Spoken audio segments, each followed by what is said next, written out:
Road payment में एक नया लेक्चर शुरू करते हैं। Rigid payment. रिजिड पेमेंट से पहले फ्लेक्सिबल पेमेंट हम लोग देख चुके हैं। लास्ट क्लास में फ्लेक्सिबल पेमेंट के डिफरेंट सरफेस ट्रीटमेंट के बारे में पढ़े थे। अब रिजिड पेमेंट या फिर इसको सीमेंट कंक्रीट पेमेंट कहते हैं, इसके कंस्ट्रक्शन स्टेप्स के बारे में जानते हैं। नंबर 1 कंस्ट्रक्शन स्टेप में है, सबसे पहला है प्रिपरेशन ऑफ सब ग्रेड एंड सब बेस। क्योंकि रिजिड पेमेंट जो होता है ये हम सब ग्रेड के ऊपर या फिर सब बेस या फिर इसे हम कह लें बेस कोर्स के ऊपर हम सीधे अप्लाई कर सकते हैं, कास्ट कर सकते हैं। तो इसके लिए जो भी सरफेस होता है इसके नीचे जिसके ऊपर हमको कास्टिंग करना होता है, तो इसके अंदर के सरफेस को सबसे पहले तैयार किया जाता है। तो द सब ग्रेड और sub base is compacted so no soft spot are present in the surface. तो सब ग्रेड को तैयार करने के लिए उसे अच्छे से कॉम्पैक्ट किया जाता है। कोई भी सॉफ्ट स्पॉट नहीं होना चाहिए, कोई लूज़ सॉयल नहीं होना चाहिए, लूज़ मटेरियल नहीं होना चाहिए। उसको अच्छे तरह से कॉम्पैक्ट और लेवल करके तैयार करते हैं। Next step is placing of form का मतलब है शटरिंग, क्योंकि कॉन्क्रीटिंग वर्क में हमको शटरिंग की ज़रूरत पड़ती है। क्या है आगे देखते हैं। वुडन और mild steel channel section are used as a form of the pavement. यहाँ पे दो तरह का मटेरियल हम फॉर्म में यूज़ कर सकते हैं। या शटरिंग का जो मटेरियल होता है या तो लकड़ी का हो सकता है या फिर माइल्ड स्टील चैनल्स सेक्शन हो सकता है। The depth of the form should be equal to the thickness of the pavement. Pavement के थिकनेस जो होता है 20 सेंटीमीटर 25 सेंटीमीटर वाट एवर, तो उस थिकनेस के बराबर ही फॉर्म का थिकनेस होना चाहिए। मतलब पेमेंट का जो थिकनेस है या फिर डेप्थ है उस डेप्थ के बराबर फॉर्म का थिकनेस होना चाहिए, उससे कम नहीं या ज़्यादा नहीं होना चाहिए। The minimum length of form should be 3 meter except on the curve where shorter section are used। Form का लेंथ को भी ये किया गया है कि इसका मिनिमम लेंथ 3 मीटर होना चाहिए, 3 मीटर से कम नहीं होना चाहिए, ताकि नंबर ऑफ जॉइंट्स कम रहे। एक्सेप्ट इन द कर्व, जो कर्व में हम छोटे छोटे सेक्शंस को हम जोड़ते हैं, जोड़कर कर्व बनाते हैं, क्योंकि कर्व सेक्शन का सीधे कोई फॉर्म्स अवेलेबल नहीं होता है, तो इसीलिए कर्व सेक्शन में छोटे छोटे सेक्शंस को जोड़कर बनाना पड़ता है। इसीलिए कर्व सेक्शन में जो लेंथ है वो 3 मीटर से कम हो सकता है। अदरवाइज़ लॉन्गिट्यूडनल अगर सीधा कोई स्ट्रेट डायरेक्शन है तो उसमें 3 मीटर से कम का लेंथ का हम फॉर्म यूज़ नहीं करेंगे। अगला स्टेप है batching of material and mixing. Batching of material and mixing का मतलब हुआ मटेरियल को पहले बैच करना as per the design mix, और उसके बाद उसको मिक्स करना, मिक्सिंग विद द वाटर। तो concrete is batched either in the plant or in the site. ये हम प्लांट में भी बैचिंग कर सकते हैं, रेडी मिक्स प्लांट में, या फिर साइट में ही इस कंस्ट्रक्शन साइट पे ही इसको मैनुअली मिक्स किया जा सकता है, या फिर मिक्सर मशीन में भी इसको हम मिक्स कर सकते हैं जैसा रिक्वायरमेंट है और ये के हिसाब से। After batching into the required proportion, all the material are kept in mixing and make a suitable workable concrete। Batching के बाद मटेरियल को मिक्स किया जाता है, उसमें पानी ऐड करते हैं और उसके बाद उसे एक वर्केबल मिक्सचर तैयार करते हैं। Cement, fine aggregate, coarse aggregate, water and admixtures का भी यूज़ करते हैं जब इसका रिक्वायरमेंट होता है तब, अदरवाइज़ बिना एडमिक्सचर का भी कंक्रीट बन सकता है। Is the raw ingredient of the concrete mix. ये इसके इंग्रेडिएंट है जिससे हम कंक्रीट बनाते हैं। आगे बढ़ते हैं। Transportation and placing of concrete. अब ट्रांसपोर्टेशन का मतलब है जहाँ पे भी कंक्रीट बना है उससे उस जगह से साइट तक, लोकेशन तक उसको लेकर आना, कन्वे करना। और प्लेसिंग, जिस लोकेशन पे हमको प्लेस करना है वहाँ पे कंक्रीट को रखना, प्लेसमेंट करना। Concrete is transported to the site from the plant immediately after the mixing. तुरंत मिक्सिंग के तुरंत बाद उसे हम साइट पे हम ट्रांसपोर्ट करते हैं। वजह है कि ज़्यादा देर हम कंक्रीट को अगर छोड़ते हैं तो कंक्रीट सूख जाता है, सूखने के बाद उसकी वर्केबिलिटी कम हो जाती है और उसकी जो स्ट्रेंथ होता है, स्ट्रेंथ में भी धीरे धीरे कमी आने लगती है अगर उसे कास्ट ना किया जाए तो। Drum truck is used for the conveyance of the concrete, but if concrete is prepared in the site it is carried by the wheelbarrow. अगर कंक्रीट प्लांट पे अगर मिक्स हुआ है तो ड्रम ट्रक के थ्रू उसको हम site पे लेकर आते हैं, या फिर उसको ट्रांजिट मिक्सचर भी कहते हैं।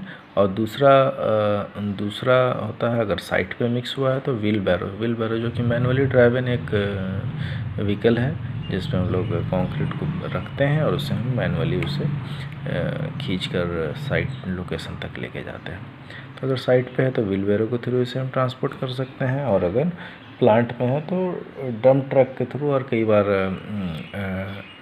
डंपर या फिर डंप ट्रक जिसको बोलते हैं डंप, उसमें भी हम लोग कंक्रीट को बोरो कर सकते हैं अगर कहीं नज़दीक से अगर लाना हो। इस केस में concrete is placed over the subgrade or base, make sure it should not be segregated. Concrete को प्लेस करने से पहले ध्यान रखना चाहिए कि उसमें सेग्रीगेशन ना हो।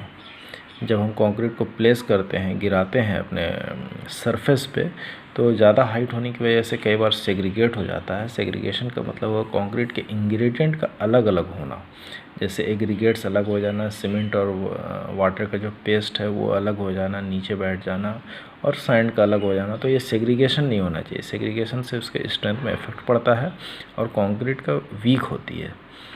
After placing it is spread over the area of the desire thickness. Placement के बाद उसे स्प्रेड करते हैं पूरे थिकनेस में, and vibrated with needle vibrator, और निडल वाइब्रेटर के थ्रू इसे वाइब्रेट किया जाता है।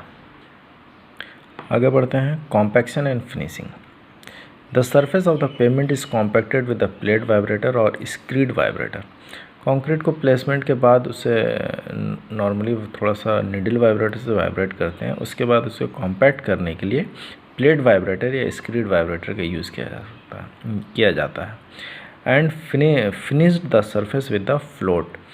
और सरफेस को फिनिश करने के लिए फ्लोट एक मैशनरी टूल है। ये एक मैनुअल टूल होता है जिससे कंक्रीट के सरफेस को फिनिश करते हैं, लेवल करते हैं।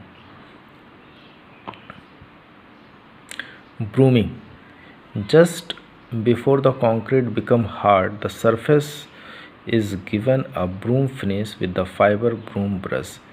कंक्रीट को हार्ड होने से पहले थोड़ा सा कास्टिंग करने के बाद, फिनिशिंग करने के बाद उसे थोड़ी देर के लिए छोड़ दिया जाता है, और हार्ड होने से पहले मतलब इनिशियली सेट जो होता है कंक्रीट, उससे थोड़ा सा पहले उसमें ब्रूम फिनिश दिया जाता है। ब्रूम फिनिश इसलिए देते हैं ताकि सरफेस में थोड़ा सा रफनेस रहे, बहुत ज़्यादा फ्रिक्शनलेस सरफेस ना हो। तो उस चीज़ को मेंटेन करने के लिए ब्रूम फिनिश दिया जाता है। ब्रूम एक फाइबर का ब्रूम होता है, broom brush, fibre broom brush इसे कहते हैं। The broom is pulled gently over the surface of the pavement transversely. और ब्रूम ब्रश को ट्रांसवर्स डायरेक्शन में जेंटली उसे मूव किया जाता है, पुल या मूव करते हैं। ट्रांसवर्सली मतलब सेंटर से दोनों डायरेक्शन में। It is done perpendicular to the centre line of the pavement. तो सेंटर लाइन से दोनों डायरेक्शन में, लेफ़्ट और राइट डायरेक्शन में 90 डिग्री में परपेंडिकुलरली उसे मूव करते हैं। इससे एक तरह का सरफेस जो बनता है उसमें फ्रिक्शन कम, मतलब फ्रिक्शन लेस नहीं होता है, और जिससे गाड़ी स्किड ना करे, इस वजह से उसे ब्रूम फिनिश दिया जाता है। The last step is curing of the cement concrete surface. After the final setting of the finished surface, it is cured for 14 days. तो अप्रॉक्सीमेट 10 से 14 दिन तक के लिए इसको क्यूरिंग किया जाता है, ताकि इसके इंटरनल क्रैक्स जो डेवलप होते हैं वो ना हो। हीट ऑफ हाइड्रेशन को कंट्रोल करने के लिए क्यूरिंग बहुत ज़रूरी होता है। और क्यूरिंग के बाद जब सरफेस फिनिश्ड होता है तो शटरिंग वगैरह सब हटा के उसके क्यूरिंग्स के जो भी तरीके हैं उसको सरफेस में, जैसे हम जो भी अप्लाई करते हैं क्यूरिंग्स के लिए, पॉन्डिंग करने के लिए कुछ क्यारी बनाते हैं, सबको हटाने के बाद सरफेस को अच्छे से धो के उसके बाद फिर उसको ट्रैफिक के लिए ओपन किया जाता है। Types of construction joint. Rigid payment में कंस्ट्रक्शन में काफ़ी जॉइंट्स इसमें हम देखते हैं। पेमेंट के लॉन्गिट्यूडनल डायरेक्शन में और ट्रांसवर्स डायरेक्शन में जॉइंट्स प्रोवाइड किया जाता है। इसका कुछ कारण मैं बताता हूँ कि कंक्रीट चूँकि एक ऐसा मटेरियल है जो कि टेम्परेचर अगर ज़्यादा या कम होता है तो उसमें कॉन्ट्रैक्शन और एक्सपेंसन होता है। तो जिसकी वजह से अगर इसमें जॉइंट अगर प्रोवाइड नहीं किया जाए तो कॉन्ट्रैक्शन और एक्सपेंसन के टाइम में उसमें क्रैक्स डेवलप हो सकते हैं। तो इस वजह से कंक्रीट में हम जॉइंट्स प्रोवाइड करते हैं। तो हम जब सबसे पहले इस डायग्राम में हम देख सकते हैं, एक जनरल डायग्राम है। तो इसमें दो तरह का जॉइंट्स दिखाया गया है। एक तो लॉन्गिट्यूडनल जॉइंट्स हैं जो कि अलोंग द लेंथ होगा, जितनी लंबाई होगी रोड की उस लंबाई में जॉइंट्स चलता चला जाएगा। और दूसरा होता है ट्रांसवर्स डायरेक्शन में जॉइंट, जो है ट्रांसवर्स जॉइंट्स कहते हैं। तो अलोंग द विड्थ कुछ एक इंटरवल में अलग अलग तरह के ट्रांसवर्स जॉइंट होते हैं, अलग अलग इंटरवल में इसे प्रोवाइड किया जाता है। तो और दूसरी चीज़ ये भी देख सकते हैं, लॉन्गिट्यूडनल जॉइंट्स में दोनों स्लैब को कनेक्ट करने के लिए टाई बार का यूज़ किया जाता है, और ट्रांसवर्स डायरेक्शन में दो स्लैब को कनेक्ट करने के लिए डॉवेल्स बार का यूज़ किया जाता है। तो आगे बढ़ते हैं हम लोग, देखते हैं ट्रांसवर्स जॉइंट क्या है और लॉन्गिट्यूडनल जॉइंट क्या है। ट्रांसवर्स जॉइंट दो तरह के होते हैं, एक्सपेंशन जॉइंट और कॉन्ट्रैक्शन जॉइंट, और दूसरा है लॉन्गिट्यूडनल जॉइंट। इसके कोई सब कैटेगराइज नहीं किया गया है, लॉन्गिट्यूडनल जॉइंट्स सिंपली हम लोग पढ़ने वाले हैं। एक्सपेंशन जॉइंट, सबसे पहले देखते हैं एक्सपेंशन जॉइंट। एक चीज़ यहाँ पे ध्यान रखना है, ट्रांसफर जॉइंट का मतलब है जो कि अलोंग द विड्थ हो, विड्थ के साइड डायरेक्शन में, और लॉन्गिट्यूडनल का मतलब हो लेंथ के डायरेक्शन में, along the length, through out the length. तो जब भी ट्रांसफर जॉइंट होगा वो विड्थ में ही होगा, अलोंग द विड्थ होगा। Expansion joint are provided to allow for expansion of the slab due to rise in slab temperature above the construction temperature of the cement concrete pavement। तो expansion joint, हम expansion को allow करने के लिए हम expansion joint provide करते हैं।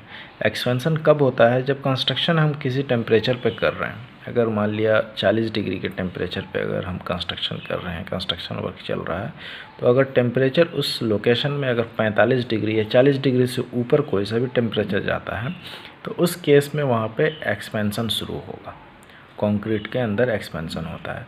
तो उस एक्सपेंशन को अलाउ करने के लिए, परमिट करने के लिए एक्सपेंशन जॉइंट्स हम प्रोवाइड करते हैं। अगर इस केस में अगर एक्सपेंशन जॉइंट अगर हम प्रोवाइड नहीं करेंगे तो चांसेस है कि कंक्रीट में जो एक्सपेंशन होगा वो कंक्रीट के अंदर क्रैक्स डेवलप कर सकता है, और जिससे कंक्रीट का सरफेस कंक्रीट डैमेज हो सकता है, स्लैब डैमेज हो सकता है।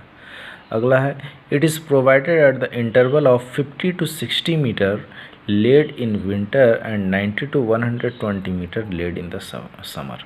अगर विंटर के सीज़न में अगर इसको हम कास्ट किया जा रहा है कंक्रीट, तो एक्सपेंशन जॉइंट 50 से 60 मीटर तक होना चाहिए इंटरवल।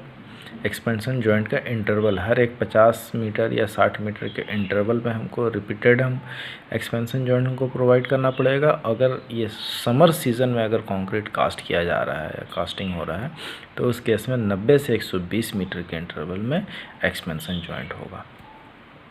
एक्सपेंशन जॉइंट आप देख सकते हैं, expansion joint along the width, ये है हमारा expansion joint along the width या फिर ट्रांसवर्स डायरेक्शन में। Next, joint in the slab or weaker junction, hence to strengthening then dowel spar are provided।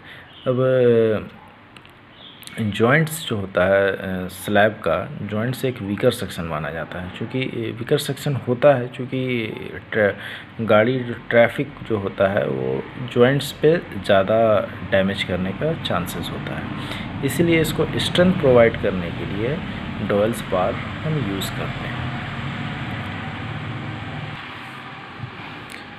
Dial spar किस तरह से यूज़ किया जाता है? डॉयल स्पार are embedded and kept fix in the concrete at one end and other end is kept free to expand or contract by providing thin coat of bitumen over it and metal cap at the end of the end to protect the concrete.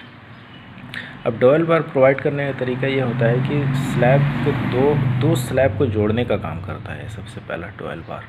अब दो slab को जोड़ने का जो काम कर रहा है, तो इसमें एक स्लैब में इसको इस तरह से कास्ट किया जाता है कि वो उसमें फिक्स हो जाए, और दूसरे स्लैब में जो कास्ट करते हैं, दूसरे स्लैब में जो कास्ट होगा तो उसमें उसको फिक्स नहीं किया जा सकता है, फिक्स नहीं किया जाता है। ऐसा उसमें अरेंजमेंट करते हैं कि एक्सपेंशन या कॉन्ट्रैक्शन होने से स्लैब के अंदर वो मूव कर सके। तो इसके लिए हम क्या करते हैं कि उसके लिए बॉन्डिंग को कम लूज़ करने के लिए, या फिर ऐसा कि बॉन्ड सीमेंट कंक्रीट और स्टील जो डॉयल बार हम यूज़ कर रहे हैं, स्टील का बार, उसमें बॉन्ड ना हो, इसके लिए उसमें बिटुमिन का कोट अप्लाई कर दिया जाता है। और दूसरे उसके एंड में एक कैप लगा देते हैं। जैसे एक्सपेंशन होने से कंक्रीट अगर सीधे अगर होगा तो उसको डैमेज कर सकता है। एक्सपेंशन अगर होने से, बार बार पेनिट्रेट होने से उसकी वजह से डैमेज हो सकता है कंक्रीट। इसलिए उसको डैमेज को रोकने के लिए उसमें मेटल का कैप लगाते हैं ताकि कंक्रीट डैमेज ना हो। उसमें कंक्रीट के स्टील डॉयल बार के एक आधे हिस्से में हम बिटुमिन का कोट लगाते हैं, जिससे कंक्रीट और स्टील बार के बीच में कोई बॉन्ड नहीं बन पाता है, जिससे वो फ्रीली वो मूव कर सकता है। नेक्स्ट है the length of the dowel bar vary from 40 to 73 centimetre diameter and length 40 to 73 centimetre and diameter 20 to 30 mm provided at the spacing of 30 centimetre. तो डॉयल बार का लेंथ 40 सेंटीमीटर से लेकर 73 centimetre तक very कर सकता है, और diameter 20 centimetre से लेकर 20 mm से लेकर 30 mm तक वेरी करता है, और इसकी स्पेसिंग जो होती है ये 30 सेंटीमीटर हम रखते हैं।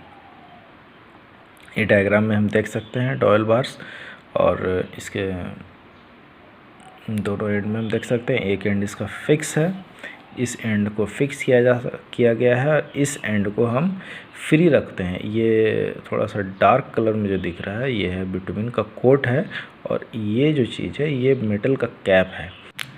तो ये मेटल कैप की वजह से कंक्रीट डैमेज होने से बचता है।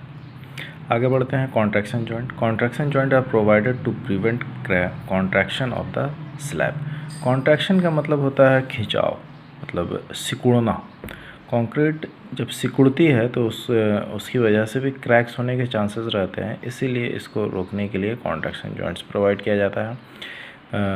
These joints are spaced closer than the expansion joint. जैसे एक्सपेंशन जॉइंट में 50 से 60 मीटर या फिर 90 से 120 मीटर के स्पेसिंग में हम प्रोवाइड करते हैं as per the casting season. अगर तो उसमें इंटरवल ज़्यादा होता है as compare to contraction joint. तो आगे बढ़ते हैं next point, load transfer at the joint provided through the physical interlocking of the aggregates. जैसे कि एक्सपेंशन जॉइंट में देखे थे कि लोड ट्रांसफ़र करने के लिए हम लोग डॉयल्स बार का यूज़ करते हैं, लेकिन कॉन्ट्रैक्शन जॉइंट में लोड ट्रांसफ़र होने के लिए बार हम यूज़ नहीं करते हैं। ये एग्रीगेट्स का इंटरलॉकिंग, एग्रीगेट्स का को ही इस तरह से अरेंज कर दिया जाता है अंदर कास्ट करने के टाइम में, ताकि लोड ट्रांसफ़र एग्रीगेट्स के थ्रू ही हो जाए। हाँ, लेकिन कुछ कॉन्ट्रैक्शन जॉइंट्स ऐसे भी प्रोवाइड करते हैं जहाँ पे मैं एग्रीगेट इंटरलॉकिंग के साथ साथ बार्स भी प्रोवाइड करते हैं, लेकिन नॉर्मली एग्रीगेट इंटरलॉकिंग के थ्रू इसको लोड को ट्रांसफ़र किया जाता है। As per IRC specification the maximum spacing of the contraction joint is unreinforced cement concrete slab is 4.5 centimetre. PCC concrete slab में ये स्पेसिंग जो होता है जॉइंट्स कॉन्ट्रैक्शन जॉइंट का ये 4.5 मीटर तक होता है, और RCC स्लैब में ये 14 मीटर तक ये स्लैब का ये हो सकता है स्पेसिंग। ये डायग्राम आप देख सकते हैं कि ये जो चीज़ एग्रीगेट्स का इंटरलॉकिंग को दिखा रहा है, उसके ऊपर ये फिलर मटेरियल है, और फिलर मटेरियल को कवर करने के लिए हम सीलेंट का यूज़ किए हैं, सीलर का यूज़ किए हैं। सीलर जनरली बिटुमिन का हम लोग यूज़ करते हैं, और सीलर का मेन काम जो होता है ये बारिश के पानी को अंदर जाने से रोकना होता है, डस्ट और डर्ट्स को अंदर जाने से रोकना होता है, किसी स्मॉलर साइज़ के एग्रीगेट्स को अंदर जाने से रोकना होता है। तो ये इसका फंक्शन होता है सीलर का। आगे बढ़ते हैं longitudinal joint. Longitudinal joints are provided in the cement concrete road with have width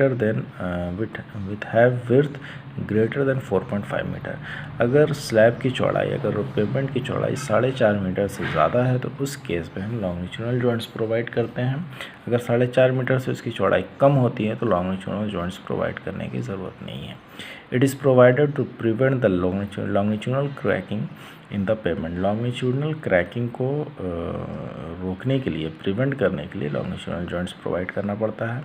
this types of joint act as a hinge and help to maintain the two slab together. यहाँ joints को जो design करते हैं, ये दो joints जो है तो स्लैब को दो पार्ट में डिवाइड करता है। तो ये जॉइंट्स जो हम डिज़ाइन कर रहे हैं, ये दोनों स्लैब को एक साथ रखने का काम करता है, जो कि एज ए हिंज की तरह ये एक्ट करता है। मतलब एक डायरेक्शन में ये फ्री होता है और दूसरे डायरेक्शन में ये मूव करने के लिए एक हिंज की तरह, इसके जो बार्स लगे रहते हैं हिंज की तरह एक्ट करता है।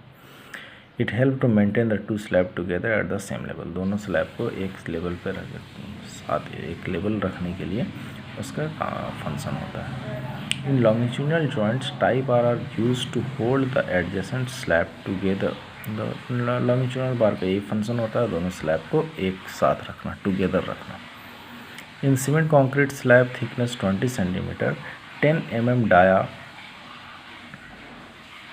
of length 35 centimetre and spacing 45 centimetre is provided. ये अगर सीमेंट कंक्रीट पेवमेंट का अगर थिकनेस 20 सेंटीमीटर होता है तो जो टाई बार हम यूज़ करते हैं उसका डाया 10 mm का होता है, लेंथ 35 सेंटीमीटर और स्पेसिंग 45 सेंटीमीटर प्रोवाइड किया जाता है। और अगर ये 25 सेंटीमीटर थिक स्लैब है तो 10 से 12 mm का, 10 या 12 mm दोनों साइज़ का हम बार यूज़ कर सकते हैं। स्पेसिंग लेंथ इसका 45 to 46 सेंटीमीटर तक होता है और इसकी स्पेसिंग 30 to 62 सेंटीमीटर तक होती है। यह डायग्राम में देख सकते हैं, ये जैसे टाई बार है और उसी तरह से ये सीलेंट इसमें यूज़ किया गया है, इसमें फिलर मटेरियल यूज़ नहीं किया गया है। और ये एक तरह का बट जॉइंट है। और भी तरह के लॉन्गिट्यूडनल जॉइंट्स होते हैं, ये वन ऑफ द टाइप है, this is the but type joint. तो इसी के साथ ये चैप्टर ख़त्म होता है रोड पेवमेंट का, और अगले लेक्चर में हम हाईवे मेंटेनेंस का नया लेक्चर शुरू करेंगे अगले क्लास में।